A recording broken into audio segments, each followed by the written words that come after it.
ಒಂದೇ ಕೃಷ್ಣಂ ಜಗದ್ಗುರು ಸರ್ವಂ ಶ್ರೀಕೃಷ್ಣಾರ್ಪಣಮಸ್ತು. ಬನ್ನಿ, ಏಪ್ರಿಲ್ 22ನೇ ತಾರೀಕು ಜಮ್ಮು ಮತ್ತು ಕಾಶ್ಮೀರದ ಕಣಿವೆಯಲ್ಲಿ ಭಯಂಕರವಾಗಿ ಯಾವುದೇ ಕಾರಣಕ್ಕೂ ಕೂಡ ಊಹಿಸಲಾರದಷ್ಟು ಭಯಂಕರವಾಗಿ 26 ಜನರ ಹಿಂದೂಗಳನ್ನು ಬರ್ಬರವಾಗಿ ಅಮಾನವೀಯತವಾಗಿ ಹತ್ಯೆಯನ್ನು ಮಾಡಿರ್ತಕ್ಕಂಥದ್ದು ಇಡೀ ದೇಶಕ್ಕೆ ಗೊತ್ತಿದೆ. ಆದರೆ 26ನೇ ತಾರೀಕು ನಂತರ ಸುಮಾರು 7 ದಿನಗಳಾದರೂ ಕೂಡ ಭಾರತ ಯಾವುದೇ ರೀತಿಯಿಂದ ಪಾಕಿಸ್ತಾನದ ವಿರುದ್ಧ ಯಾವುದೇ ರೀತಿಯಿಂದ ಇನ್ನೂ ಆ್ಯಕ್ಷನ್ ತಗೊಂಡಿಲ್ಲ ಅನ್ನೋದ್ರ ಬಗ್ಗೆ ಇಂತಿಷ್ಟು ಕೆಲವರು ನಮಗೆ ಫೋನ್ ಮಾಡಿ ಕೇಳ್ತಾ ಇದ್ದಾರೆ, ಯಾಕೆ ಮೋದಿಯವರು ಇನ್ನೂ ಕೂಡ ಪಾಕಿಸ್ತಾನದ ಮೇಲೆ ಆ್ಯಕ್ಷನ್ ತಗೊಂಡಿಲ್ಲ ಅಂತ ಹೇಳಿ. ಆತ್ಮೀಯ ವೀಕ್ಷಕರೇ, ನಿಮಗೆ ಗೊತ್ತಿರಲಿ, ಏಪ್ರಿಲ್ 22ನೇ ತಾರೀಕು ಆ ಘಟನೆ ಆದ ನಂತರ ಭಾರತ ಸಾಕಷ್ಟು ಹೆಜ್ಜೆ ಮುಂದಿಟ್ಟಿದೆ. ಮೊಟ್ಟ ಮೊದಲನೇದಾಗಿ ಭಾರತ ಮತ್ತು ಪಾಕಿಸ್ತಾನ ಬೈಲಾಟ್ರಲ್ ರಿಲೇಷನ್ಶಿಪ್ನಲ್ಲಿ ರಾಜತಾಂತ್ರಿಕವಾಗಿ ಸರ್ಜಿಕಲ್ ಸ್ಟ್ರೈಕ್ ಮಾಡಿದೆ. ಏನು ಅಂತ ಹೇಳಿದರೆ, ಪಾಕಿಸ್ತಾನದಲ್ಲಿರ್ತಕ್ಕಂತಹ ಎಲ್ಲ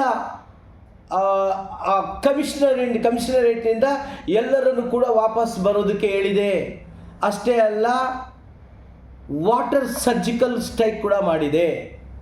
ಅಂದರೆ ವಾಟರ್ ಸರ್ಜಿಕಲ್ ಸ್ಟ್ರೈಕ್ ಅಂತ ಹೇಳಿದರೆ ಏನು, ಪಾಕಿಸ್ತಾನಕ್ಕೆ ಇಂಡಸ್ ವಾಟರ್ ಟ್ರೀಟಿ 1960ರಲ್ಲಿ ಏನು ಟ್ರೀಟಿ ಆಯ್ತಲ್ಲ, ಆ ಟ್ರೀಟಿಯನ್ನು ನಾವು ಖಡಾಖಂಡಿತವಾಗಿ ಕೂಡ ನಾವು ಅದನ್ನು ಧಿಕ್ಕಾರ ಮಾಡಿದ್ದೀವಿ, ಅದನ್ನು ನಾವು ಮುರಿತಾ ಇದ್ದೀವಿ. ಇದು ಒಂದು ಲೆಜಿಟಿಮೇಟ್ ಆ್ಯಕ್ಷನ್. ಯಾಕಂತೇಳಿ 1960ರಲ್ಲಿ ಇಂಡಸ್ ವಾಟರ್ ಟ್ರೀಟ್ ಏನಾಗಿತ್ತಲ್ಲ, ಅದನ್ನು ನಾವು ಈಗ ಪಾಲಿಸೋದಕ್ಕೂ ಕೂಡ ಆಗಲ್ಲ ಅಂತ ಹೇಳಿ ಅಲ್ಲಿ ಒಂದು ಸರ್ಜಿಕಲ್ ಸ್ಟ್ರೈಕ್ ಮಾಡಿದ್ದಾರೆ.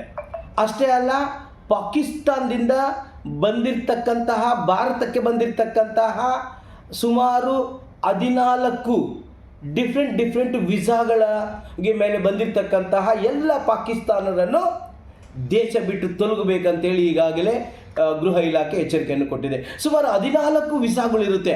ಮೆಡಿಕಲ್ ವೀಸಾ ಇರ್ಬೋದು, ಎಜುಕೇಷನ್ ವೀಸಾ ಇರ್ಬೋದು, ಟೂರಿಸ್ಟ್ ವೀಸಾ ಇರ್ಬೋದು, ಟೆಂಪ್ರವರಿ ವೀಸಾ ಇರ್ಬೋದು. ಹೀಗೆ ಒಟ್ಟಾರೆ 14 ವೀಸಾಗಳನ್ನು ರದ್ದು ಮಾಡಿ 26 ಮತ್ತು 29ನೇ ತಾರೀಕು ಒಳಗಡೆ ಭಾರತವನ್ನು ಬಿಟ್ಟು ಹೋಗಬೇಕು ಅಂತೇಳಿ ಎಚ್ಚರಿಕೆ ನೀಡಿದೆ.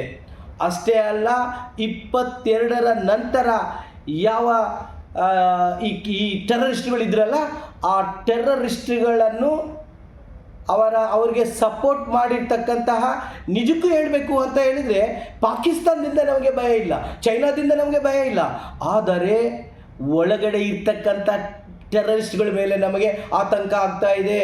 ಈಗ ಕಳ್ಳನನ್ನು ಹಿಡಿಬೋದು, ಆದರೆ ಮನೆಯ ಕಳ್ಳನನ್ನು ಹಿಡಿಯೋದು ಕಷ್ಟ ಆಗಿದೆ.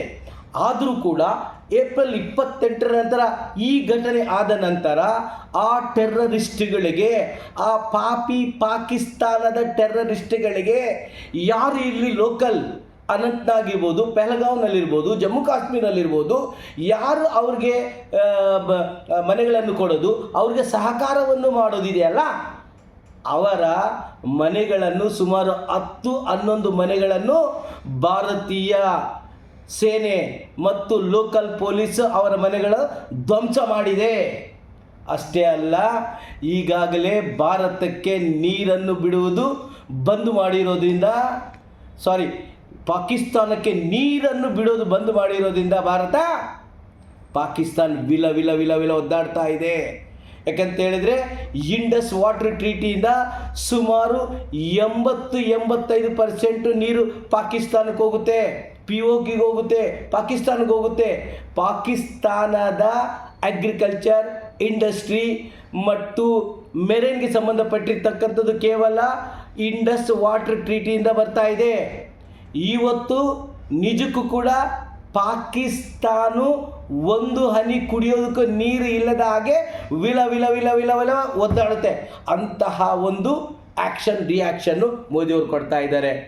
ವೀಕ್ಷಕರೇ, ಅಷ್ಟೇ ಅಲ್ಲ, ಇವತ್ತೊಂದು ದಿನ ಭಾರತದ ಭೂಸೇನೆ ಇರ್ಬೋದು, ವಾಯುಸೇನೆ ಇರ್ಬೋದು ಮತ್ತು ಮತ್ತು ಇನ್ನೊಂದು ಭಾರತದ ಒಟ್ಟು ಮೂರು ಫೋರ್ಸ್ಗಳು ಕೂಡ ಈಗಾಗಲೇ ಪಾಕಿಸ್ತಾನ ಕಡೆ ಹೋಗ್ತಾ ಇದೆ. ಕರಾವಳಿಯಿಂದ, ಕಾರವಾರದಿಂದ ಯುದ್ಧ ನೌಕೆ ಕೂಡ ಈಗಾಗಲೇ ಹೋಗ್ತಾ ಇದೆ, ಪಾಕಿಸ್ತಾನ್ ಬಾರ್ಡ್ರಿಗೆ ಹೋಗ್ತಾ ಇದೆ.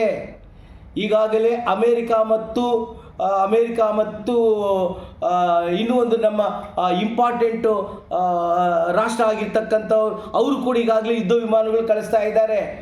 ಈ ಯುದ್ಧದ ಚಟುವಟಿಕೆಗಳನ್ನು ನೋಡಿ ಪಾಕಿಸ್ತಾನಕ್ಕೆ ನಿದ್ದೆ ಬರ್ತಾ ಇಲ್ಲ. ಆತ್ಮೀಯ ವೀಕ್ಷಕರೇ, ಇನ್ನೂ ಒಂದು ನನಗೆ ಬಹಳ ಸೋಜಿಗೆ ಆಗ್ತಾ ಇದೆ. ಯಾವುದೇ ಒಂದು ದೇಶಕ್ಕೆ ತನ್ನದೇ ಆಗಿರ್ತಕ್ಕಂಥ ಒಂದು ಡಿಫೆನ್ಸ್ ಇರುತ್ತೆ, ಆದರೆ ಪಾಕಿಸ್ತಾನಕ್ಕೆ ಡಿಫೆನ್ಸ್ ಇಲ್ಲ, ಡಿಫೆನ್ಸ್ಗೆ ಪಾಕಿಸ್ತಾನ ಇದೆ. ಆದರೆ ಒಂದು ವಿಷಯ ನನಗೆ ಆಶ್ಚರ್ಯ ಆಗ್ತಾ ಇದೆ, 2-3 ದಿನಗಳಲ್ಲಿ ಸುಮಾರು 5,000 ಮಿಲಿಟರಿ ಅಧಿಕಾರಿಗಳು ರಾಜೀನಾಮೆಯನ್ನು ಕೊಟ್ಟಿದ್ದಾರೆ. ಅಷ್ಟು ಭಯದ ವಾತಾವರಣದಲ್ಲಿ ಪಾಕಿಸ್ತಾನ ಇದೆ. ಏನೇ ಆದರೂ ಕೂಡ ಇವತ್ತು ಮಧ್ಯರಾತ್ರಿ, ನಾಳೆ, ನಾಡಿದ್ದು ಖಂಡಿತವಾಗಿಯೂ ಕೂಡ ಭಾರತ ತನ್ನ ಸೇಡನ್ನು ತೀರಿಸ್ಕೊಳ್ತಾ ಇದೆ.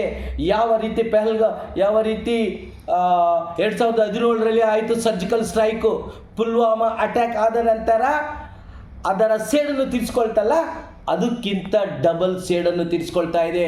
ಇವತ್ತು 26 ಭಾರತೀಯರ ಅಮಾಯಕರ ಹಿಂದೂಗಳ ನರಮೇಧ ಆಯ್ತಲ್ಲ, ಅದರ ವಿರುದ್ಧ ಭಯಂಕರವಾಗಿ ಶಿಕ್ಷೆಯನ್ನು